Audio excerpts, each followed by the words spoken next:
Hello everyone. तो मैं आज लेकर आई हूँ MS एक्सेल के कुछ इंपॉर्टेंट शॉर्टकट कीज़ जो कि एग्ज़ाम में पूछे जाते हैं।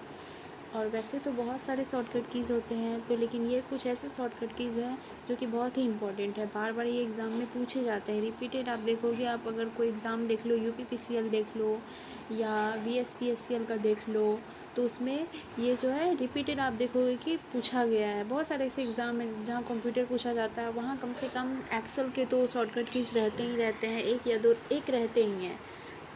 मैं एक्सेल की ही बात नहीं है, पूरे MS वो ऑफिस में जो भी होते हैं की होते हैं, MS वर्ड में जो यूज़ होते हैं, MS एक्सेल में जो यूज़ होते हैं।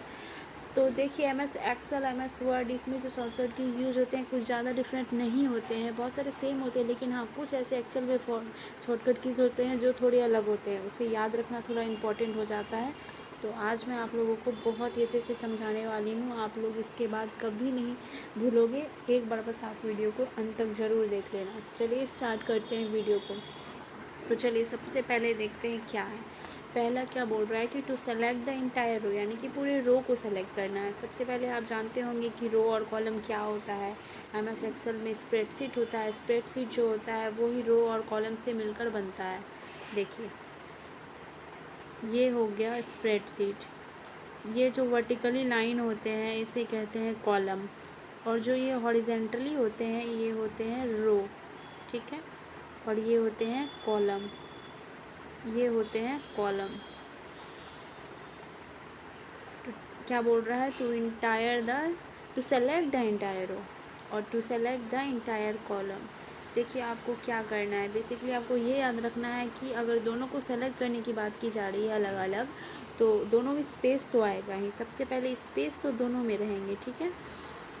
हाँ, अब देखिए क्या है, अगर आपको रो को सेलेक्ट करने के लिए बोल रहा है, तो रो को अगर सेलेक्ट करने की बात की जाए तो इसके साथ जो होगा कंट्रोल लगेगा। देखिए, पहले आप कॉलम का देख लीजिए, क्योंकि कॉलम को अगर सेलेक्ट करने की बात करें, to select the entire column, तो कॉलम जो है वो C से स्टार्ट होता है और कंट्रोल जो होता है वो भी C से स्टार्ट होता है। तो कंट्रोल प्लस स्पेस, यानी कि स्पेस जो है वो हो जाएगा कॉलम का। ठीक है, आप देख सकते हैं। देखिए, कॉलम जो होता है वो C से स्टार्ट होता है, तो उसके साथ कंट्रोल लग जाएगा और स्पेस तो दोनों में ही रहेगा, इसलिए control plus space to select the entire row. अब इंटायर रो में जो है, जो अगर इसमें कंट्रोल आ गया तो उसमें शिफ्ट आ जाएगा, तो शिफ्ट प्लस स्पेस, बाकी स्पेस तो दोनों में लग रहे हैं। तो ये जो हो गया, ये आपको आसानी से, आप कभी नहीं भूलोगे, ये आपको अच्छे से याद हो गया होगा। अब क्या है, अब है टू डिलीट अ कॉलम, मतलब एक पूरे कॉलम को डिलीट करना है, तो आप कैसे याद रखेंगे। ठीक है, आपको ये याद रखना है कि सबसे पहले किसी ने कॉलम को हैक कर लिया। हैक कर लिया मतलब कि वो गायब हो गया, यानी कि डिलीट हो गया। तो कॉलम जो है वो उसको किसी ने हैक कर लिया, तो आप ऐसे याद रख सकते हैं, कॉलम का अल्ट प्लस हैक। हैक से आपको एक चीज़ इसमें थोड़ा याद रखना पड़ेगा कि ए की जगह जो हो जाएगा डी हो जाएगा। अल्ट हैक मतलब कॉलम को किसी ने हैक कर लिया, अल्ट ने हैक कर लिया। अगर हैक कर लेते हैं तो वो जनरल सी बात है कि वो हट जाता है, डिलीट हो जाता है। तो ऐसे आप इसको याद रख सकते हैं। अब आगे क्या है, टू डिलीट अ रो। अब पूरे रो को डिलीट करना है, तो इसके लिए कैसे याद रखें। देखिए, रो को आप ऐसे याद रख सकते हैं SS, यानी कि रो SS, मतलब ये क्या बोलते हैं, डिलीट जो है वो SS करके रो रहा था, यानी कि आप डिलीट SS रो, यानी कि रो के लिए हो जाएगा शिफ्ट प्लस स्पेस। ठीक है, आप ऐसे याद रख सकते हैं इसका। अब आता है टू हाइड सेलेक्टेड रो। अब आपको पूरे रो को जो जितना आपने सेलेक्ट कर रखा है उसको आप हाइड करना चाहते हो। और आप देखिए, मैं दोनों का साथ में आपको बताऊंगी, एक टू हाइड सेलेक्टेड रो और एक बताऊंगी to hide a selected column. तो चलिए देखते हैं, थोड़ा क्लीन कर लेती हूँ इसे, वरना बताने में थोड़ा प्रॉब्लम आएगा, क्योंकि स्पेस इसमें पूरा ये हो गया है। हाँ, तो चलिए देखते हैं क्या है, to hide a selected row और to hide a selected column. तो सबसे पहले आप रो की देख लो, रो का क्या होगा। रो को अगर हाइड करना है, यानी कि आप हाइड कर लो, लिख लो, और ये हो गया कॉलम को। ये कॉलम को हाइड करना है। तो रो को हाइड करने के लिए देखिए रो नो मतलब किसी को आप बोल रहे हो कि प्लीज़ मत रो नो क्राई, नो रो, तो रो का हो जाएगा 9, नो रो, ऐसे याद रख सकते हैं, ठीक है। और कॉलम को आप रख सकते हैं कैसे याद, कॉलम का ओ से आप रख सकते हैं 0। तो बस इसे क्या करना है, कंट्रोल के साथ लगा देना है, ये कंट्रोल +9 रो का और कंट्रोल +0। तो रो का नो हमेशा याद रखना है कि 9 आएगा, रो में 9 आएगा, ठीक है, 9 रहेगा। और कॉलम में अगर रहा तो ये कॉलम का ओ जो है ये 0 हो जाएगा और ये कंट्रोल के साथ लग जाएगा। तो ये जो हो गया रो और कॉलम को हाइड करने का तरीका हो गया। अब चलते हैं अनहाइड कैसे करेंगे। अब रो को अनहाइड कैसे करेंगे और कॉलम को अनहाइड कैसे करेंगे। तो रो को अब अनहाइड कैसे करेंगे और कॉलम को अनहाइड कैसे करेंगे। तो अनहाइड सेलेक्टेड रो।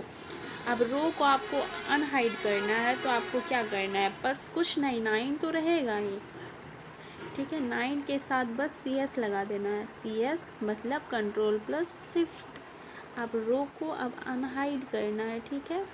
अब रो को अनहाइड करना है तो कंट्रोल +शिफ्ट +9। तो ऐसे याद कर रख सकते हैं आप। कॉलम में भी आपको बिल्कुल वही करना है, ठीक है। ये 0 ओ जो है ये तो 0 रहेगा ही, बस इसके साथ CS लगा देना है। मतलब आप इसे कंट्रोल +शिफ्ट +0 कंट्रोल +शिफ्ट +9। तो देखो एक बार फिर से बता देती हूँ। टू हाइड ए सेलेक्टेड रो, तो सेलेक्टेड रो को अगर आप हाइड करना चाहते हो तो कंट्रोल +9 बताया ना मैंने, रो नो मतलब रो मत, नो क्राई, तो रो नो। और कॉलम का अगर हाइड का पूछे कि हाइड कैसे करना है तो वो उसके साथ ओ का जो है वो 0 बन जाता है, दोनों के साथ कंट्रोल। हाइड में आपको याद रखना है कि कंट्रोल लगेगा, दोनों में अनहाइड की बात करें तो CS लग जाएगा, कंट्रोल +शिफ्ट लग जाएगा। तो ऐसे आपको याद हो चुका होगा।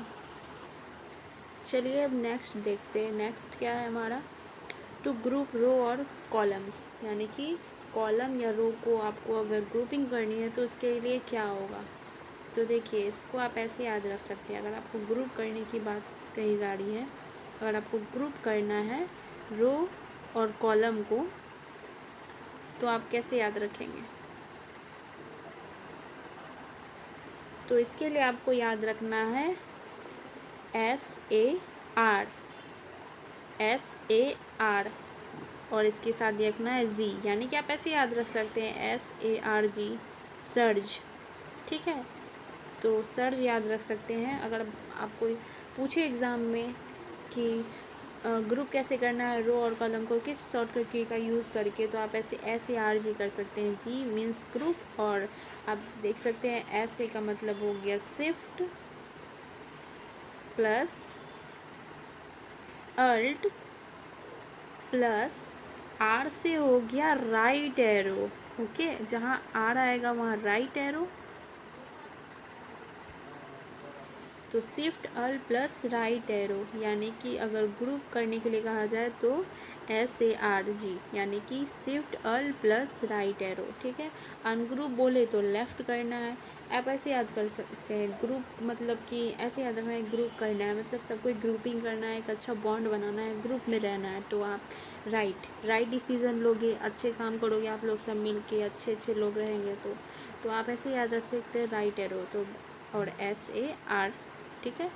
तो SAR कर सकते हो, shift plus alt plus right arrow, ये राइट से याद रखना कि अच्छे काम कर रहे हैं, ग्रुपिंग कर रहे हैं। तो इस तरीके से याद रखा जा सकता है, ठीक है। अब आगे क्या है, चलिए आगे देख लेते हैं। तो अब नेक्स्ट क्या है, तो अनग्रुप करना है, रो और कॉलम को अनग्रुप करना है, तभी ग्रुप करना था, ठीक है। ग्रुप में हम लोग राइट एरो का इस्तेमाल कर रहे थे SA के साथ, यानी कि शिफ्ट और एल्ट के साथ। अब अनग्रुप करना है तो इसमें SA के साथ हम लोग लेफ़्ट एरो को यूज़ करेंगे, यानी कि आप ऐसे याद रखो कि अनग्रुप होना मतलब अनग्रुप करना, दैट मीन्स कि आप लेफ़्ट मतलब उस लेफ़्ट हो जा रहे हो, उसमें आप जुड़ जा रहे थे यानी कि राइट काम कर रहे थे, ग्रुप हो रहे थे, और इसमें अनग्रुप हो रहे हो यानी कि लेफ़्ट छोड़ दे रहे हो। तो ऐसे आप याद रख सकते हैं, इसमें SA के साथ L लग जाएगा और उसमें SA के साथ R लग जाएगा। ये R किस में लगता था, जब कॉलम और रो को, जब कॉलम एंड रो को ग्रुप करना था, ठीक है। और एल तब लग रहा है जब आपको कॉलम और रो को अनग्रुप करना है, ठीक है, जब आप अनग्रुप कर रहे थे। तो गाइस आज का मेरा यही पर्पस था कि आप लोगों को अच्छे से MS एक्सेल के फॉर्मूलेज़ को मैं बता सकूँ, शॉर्टकट कीज़ को बता सकूँ। तो गाइस आप लोगों को अगर वीडियो पसंद आया तो प्लीज़ लाइक कर देना। तो मिलते हैं हम लोग नेक्स्ट वीडियो में। बाय।